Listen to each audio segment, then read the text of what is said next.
Ei, gente! Bom dia! Estamos aqui pela TV Horizonte, a TV de Nossa Senhora da Piedade, a nossa padroeira.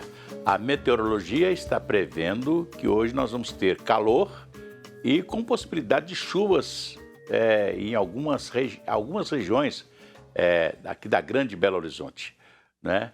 Dona de casa pode se preparar aí, né? Pode ter uma chuvinha à tarde aí, né? Com roncando trovoadas e com algumas faíscas elétricas também. É o que diz a meteorologia para esta terça-feira em Belo Horizonte, dia 15 de março. Um abraço para você, minha amiga dona de casa, companheira de todas as manhãs. Pois é, a Prefeitura de Belo Horizonte e os empresários do ônibus vão promover uma reunião amanhã para discutir como é que vai ser o transporte coletivo da cidade nos próximos dias. Os comerciantes, principalmente os donos de restaurantes, hotéis, estão reclamando que está faltando ônibus noturno em Belo Horizonte. E por isso, os funcionários de restaurantes e também de hotéis, né? Os donos de hotéis e restaurantes estão pagando Uber para levar os funcionários em casa porque está faltando o transporte coletivo noturno, né? Aquele que começa depois da meia-noite e vai até as 4h, 4h30 da manhã. É um problema grave para o transporte coletivo da cidade. E também o sindicato dos concessionários de ônibus de Belo Horizonte está pensando em diminuir o número de ônibus em todas as linhas da cidade por causa do aumento do combustível. Então, ou seja, quando se tem mais ônibus, é mais combustível que está gastando. E o dinheiro não está dando para comprar o combustível, para arrumar o pneu e etc, etc. E pagar as dívidas, porque muitas empresas compraram ônibus novos, né? Sugeridos pela Prefeitura de Belo Horizonte, com ar refrigerado, com sistema de ar também, etc. Então, tudo isso, né, acumula dívidas para os empresários do ônibus em Belo Horizonte. Na região metropolitana, as cidades da região metropolitana já resolveram o problema, dando aumento para as passagens de ônibus. O pessoal reclama, mas é a realidade.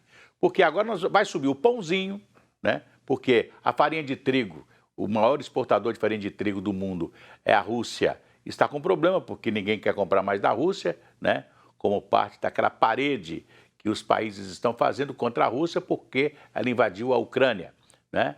E então nós vamos ter aí aumento do pãozinho, aumento do pão de uma maneira geral, porque a farinha de trigo, nós ainda não produzimos toda a farinha de trigo que precisamos. Tem a farinha de trigo da Argentina, não sei se a farinha de trigo da Argentina consegue suprir todas as necessidades do Brasil, que é muito grande e que depende muito da farinha de trigo importada, né? Ou pelo menos do trigo importado, né? Porque aqui nós temos alguns moinhos que já preparam e transformam o trigo na farinha que nós precisamos. Mas, quer dizer, as coisas vão piorando, né? E o transporte coletivo não é uma ilha.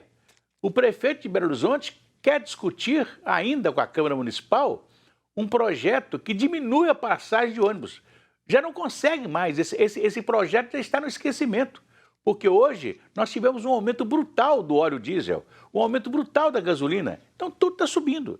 Infelizmente, né, nós temos que admitir que o transporte coletivo tem que subir também, né? Tem que subir também, infelizmente. Mas é a realidade, né? Ou você reajusta a tarifa do transporte coletivo da cidade, né? E aí nós temos que reajustar salário também, porque aí vai ser uma coisa em cadeia, né?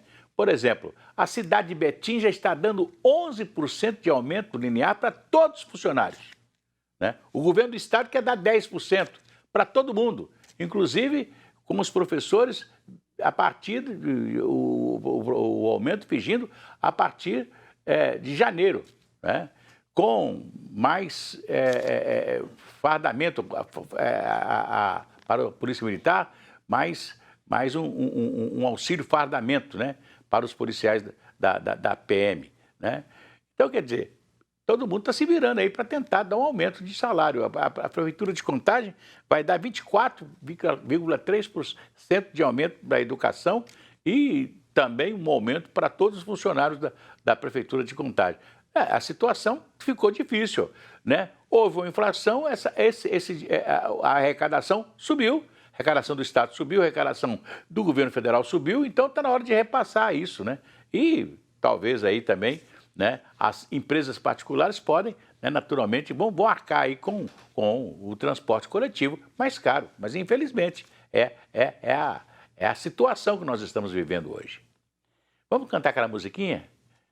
Vai tudo bem, muito bem, muito bem, muito bem, muito bem, muito bem, bem, bem. Com pílulas de Lúcen. Sabe aquela dorzinha urinária, aquela sensação de queimação e ardor? Pílulas de Lúcen. Você combate tudo isso com pílulas de Lúcen, que são, naturalmente, você vai encontrá-la em todas as farmácias e drogarias, né? É isso aí.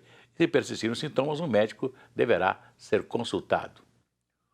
O autoteste de Covid-19 já é uma possibilidade para os moradores da Grande BH. Farmácias da capital já oferecem o produto para compra online e também nas prateleiras de algumas lojas físicas. Quem nos fala sobre esse tema é o André Cristino. André. Eles já estão nas farmácias. Aos poucos, a população vai ganhando opções. Testes rápidos são efetivos, eles permitem às pessoas, na medida que apresentarem algum sintoma, fazerem o seu autoteste, né? Tem uma sensibilidade para pessoas sintomáticas acima de 90%, se for feito de forma adequada. O que nós estamos vendo é que esse teste ainda está muito caro nas farmácias. Esse tipo de teste, em outros países, né, foi oferecido gratuitamente para a população. E isso é importante. A pessoa, a partir do momento que ela detecta que está com o vírus, né, ela se isola e evita repassar esse vírus para outros indivíduos. Assim como os testes de laboratório, o autoteste também tem o período certo para ser utilizado. Para pessoas sintomáticas, ou seja, pessoas que estão com sintomas, a gente indica ele do 1º ao 7º dia. Para aquelas pessoas assintomáticas, né, a gente indica a partir do 5º dia de uma exposição de risco. Além da bula que vem na embalagem, existe um QR Code que permite acompanhar pelo celular o passo a passo para a realização do teste. Ele funciona como uma triagem, né? O cliente faz da comodidade de casa, então ele, sendo o resultado aí positivo, ele já pode tomar a decisão de um isolamento prévio, diminuindo aí a circulação do vírus. Os indicadores de controle da pandemia estão em queda. A taxa de vacinação em alta. Várias cidades já liberaram o uso de máscaras em local aberto. A situação está melhorando, mas ainda é bom manter cuidados. E o autoteste, ele não tem laudo. Então, se o paciente, ele precisa, né, de um teste para ir em eventos, viagem, atestados, entrada de estágios, a gente sempre orienta que procure aí um RT-PCR ou um antígeno, onde a coleta será realizada por um profissional habilitado e ele vai ter aí a liberação de um laudo detalhado, né, para que ele possa ter acesso a esses eventos. Pois é importante que as pessoas usem esse teste, esse autoteste, né, que já você pode adquirir nas farmácias já. Seria muito bom se o governo tivesse oferecendo esse autoteste de graça, né, para as pessoas nos postos médicos, né? Posto médico, hoje tem posto médico para tudo em qualquer canto da cidade, né? Então os postos médicos poderiam oferecer esse teste gratuito. Mas se você quer fazer, você está desconfiado, faça um teste. Vai na farmácia, compra o autoteste, e você mais faz o teste, né? E vai provar se está ou não com o vírus do Covid. Aliás, falando em Covid, interessante que na China, onde surgiu esse vírus, né? Lá na China, algumas cidades estão com problema de infecção e as cidades estão sendo fechadas por causa do vírus. Olha para você ver, na China, né, que tem essa vacina, aí, que desenvolveu uma vacina muito rápido e etc. Tal, e até exportou aqui para o Instituto Butantan, aqui no Brasil. Na China, nós estamos vivendo lá um problema muito grave em algumas cidades que estão fechadas por causa do vírus do Covid-19. Quando a gente pensa que nós vamos ficar livres do Covid-19, lá na China começa tudo outra vez. E você se lembra que tudo começou na China. Começou na China e espalhou para o mundo inteiro, né? Então, eu acho que o pessoal já está liberando aí as máscaras e etc e tal, mas ninguém deve baixar a guarda, não. Nós devemos continuar com, né, sempre ali vigilados, porque, não sei não, a gente passou aí 2 anos aí com o país em frangalhos aí, com o comércio fechando, com indústrias acabando, com falta de emprego, né? Uma série de coisas, né, que nós tivemos aí nos últimos tempos e que a gente não quer que essa coisa retorne, não é verdade? Porque nós queremos é que verdadeiramente a gente volte a viver tranquilamente como antes dessa pandemia. Algumas coisas vão ficar, como a máscara para você acessar um self-service, né? Para você ficar em alguns lugares. Por exemplo, você faz uma viagem de avião, bom que você esteja de máscara, né? Mesmo dentro do ônibus, o ônibus cheio, máscara, o metrô cheio, máscara. Isso é importante, né? É importante você, que é uma vacinação normal que a gente tem, que é a máscara, né? Que evita o contágio. Isso é muito importante, até mesmo da gripe, de uma simples gripe, não é isso? Olha, alguns observadores políticos estão, né, informando, dizendo que o presidente do Senado, Rodrigo Pacheco, o mineiro Rodrigo Pacheco, estaria na iminência de dizer muito obrigado ao próprio PSD, que o quer como candidato à presidência da República. Ele prefere, nesse instante, estar muito mais voltado para a sucessão em Minas Gerais do que, naturalmente, ser candidato a qualquer cargo eletivo nesse momento, e principalmente a presidência da República, né? Vai deixar frustrada uma grande concentração de pessoas, né, que queriam, naturalmente, o Rodrigo Pacheco como candidato à presidência da República, né? Parece que o tempo dele passou, porque ele esperou muito tempo, né, para se decidir se vai ser ou não candidato à presidência da República, né? Até porque o seu maior assessor, hoje é senador, o Alexandre Silveira, que era o diretor-geral do Senado na administração do Rodrigo Pacheco, e que era um dos mais entusiastas, né, cabos eleitorais da sua candidatura. Infelizmente, o Alexandre Silveira até está cotado para ser líder do governo no Senado Federal, né? Se isso acontecer, é sinal que o Rodrigo Pacheco, de maneira nenhuma, vai ser candidato, né? Até porque se você é líder de um governo no Senado, você está comprometido com a candidatura, né, do presidenciável, do presidente Jair Bolsonaro. Aliás, falando ontem a empresários aqui em Belo Horizonte, o Rodrigo Pacheco, ele defendeu o fim da reeleição e a volta de governos de 5 anos. Por exemplo, 5 anos para prefeitos, 5 anos para governadores, 5 anos para presidente da República, né? Porque seria importante que os mandatos fossem de 5 anos, né? Porque 4 anos fica pouco, né? E 5 anos fica uma duração ótima para você dirigir um estado, uma cidade, um país. E nesse caso, né, ele acha que sem a reeleição, porque, segundo o Rodrigo Pacheco, nós ainda não estamos preparados para a reeleição. Porque o candidato, ele se elege e já fica pensando na reeleição. Aconteceu agora com o presidente Jair Bolsonaro, né? No dia que ele tomou posse, ele já estava pensando na reeleição.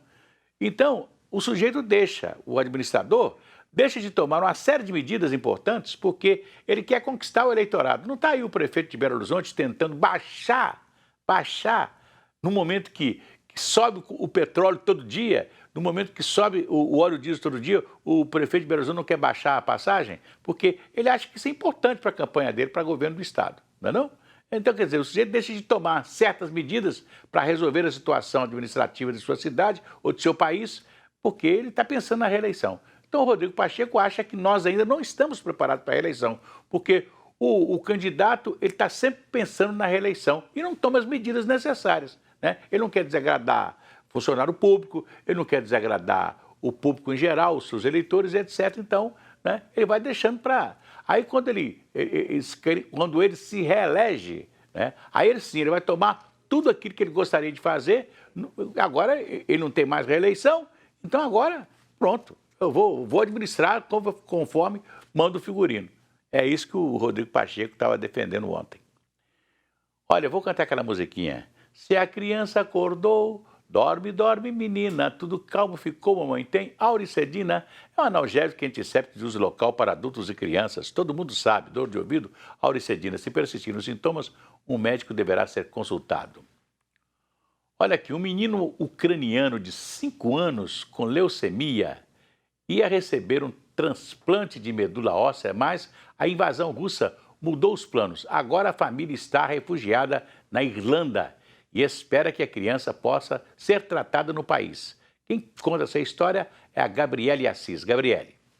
Milhões de histórias foram afetadas no dia 24 de fevereiro, quando o presidente russo Vladimir Putin ordenou a invasão à Ucrânia. Se a vida tivesse seguido o curso esperado, nessa semana o pequeno Leonid, de 5 anos, faria um transplante de medula óssea na tentativa de curá-lo da leucemia. Mas a família precisou deixar o país às pressas, assim como mais de 2 milhões de pessoas. Felizmente, eles conseguiram chegar à casa de parentes na Irlanda. До Дубліна, і цей шлях обрати Сашу із прапором України. Я відразу відчула таке гірке полегшення, тому що я відчула, що тут ми будемо в безпеці, і тут нам допоможуть. Тут зроблять все для того, щоб подбати про Льоню. O deputado irlandês Michael Collins está ajudando a família nos esforços para tratar Leonid na Irlanda, com o apoio da população local, que se comoveu com a situação do garoto. Uma arrecadação de fundos online permitiu que a família juntasse mais de 65 mil euros, ou 360 mil reais. O objetivo inicial era conseguir 1.000 euros. Дякую людям, які нам допомагають. Ці дружелюбні, наскільки хочуть допомогти, наскільки всі щирі. Да, щирі, приємні, товариські, вибачте, позитивно налаштовані. O menino foi examinado e encaminhado para o Hospital Infantil de Dublin, onde a família espera que ele possa ser submetido ao transplante. O pequeno e sua família fazem parte dos cerca de 1.800 refugiados ucranianos que chegaram à Irlanda desde o começo da invasão russa. A Irlanda, que possui uma população de 5 milhões de habitantes, disse estar disposta a receber 100 mil pessoas que fugiram da Ucrânia. Pois é grave a situação dos ucranianos. Até porque, né, eu fico pensando assim, nós falamos tanto em direitos humanos, né? Um desrespeito completo aos direitos humanos, aos direitos das pessoas sobreviverem lá na Ucrânia com essa invasão russa, né? Eu fico impressionado como é que um cidadão toma uma atitude dessa, né? Você vai lá e bombardeia aquela cidade, mata aquele povo. Parece que a decisão é essa do senhor Putin, né? Que é o grande mandatário da Rússia, que está lá há mais de 26 anos já mandando na Rússia, né? Eles fazem sempre alguma coisa para se eleger, está sempre lá e tal, e etc., né? Comandando, né, a Rússia com mão de ferro, como se fosse aquele governo comunista de antes, né? Infelizmente, né? E aí, essa situação de ucranianos por todo o mundo, né? Não só dessa criança que está precisando tratar de leucemia, como outras pessoas que estavam lá com as suas operações seletivas já preparadas e etc., e de repente tiveram que deixar o país, né? Alguns ucranianos chegaram aqui, e outros, até brasileiros, né, que chegaram aqui, como o Júlio Alonso, né, que é o jogador do Atlético, que voltou para o clube depois que o clube vendeu.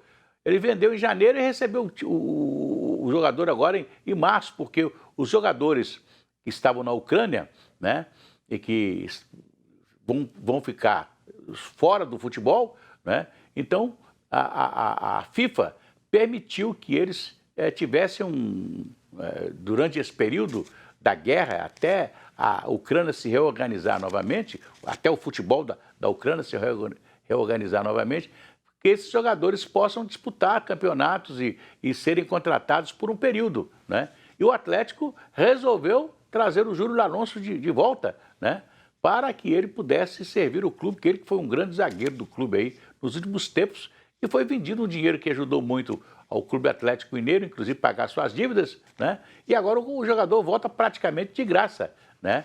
Nesse contrato que o clube conseguiu fazer com ele para que ele possa servir ao Atlético mais uma vez, né? E a torcida atleticana está morrendo de alegria por causa disso. Mas muitos ucranianos estão deixando seus países, né? Vindo para o Brasil e especialmente para a Europa, né? Lá para a Polônia, que fica na divisa, para a Hungria, para a Tchecoslováquia, né? Esses países lá que estão ali, a Alemanha, que estão ali mais perto, né? E então eles estão indo para lá para fugir da guerra, fugir da falta de direitos humanos, né? Das agressões que estão sendo promovidas pelos russos, né? Infelizmente. Aliás, viralizou aí na internet um soldado russo sendo alimentado pelos ucranianos. Ou seja, o soldado estava com fome, né? Numa cidade da Ucrânia e recebeu café, recebeu pão com manteiga, né? Do pessoal da Ucrânia que está passando todas essas necessidades. Mas olha o que é uma guerra, né? Quer dizer, os ucranianos, né, sabendo que o soldado russo, ele não é o culpado é o chefe dele, que é o Putin, que está mandando invadir a Rússia, invadir a Ucrânia, né, e fazer essa confusão toda que está fazendo lá naquele país, que é um país de grande produção de trigo, de grande produção de milho, né, produção de materiais também, inclusive fertilizantes, né? Então, tudo isso está prejudicando o país, que eu tenho a plena certeza que para reorganizar a Ucrânia nós vamos ter alguns anos aí para reorganizar a Ucrânia. Aí, depois a própria Rússia vai ter que disponibilizar recurso para ajudar a Ucrânia a se reorganizar e a se salvar novamente como país. Felizmente, né? Amanhã tem mais. Um abraço para vocês.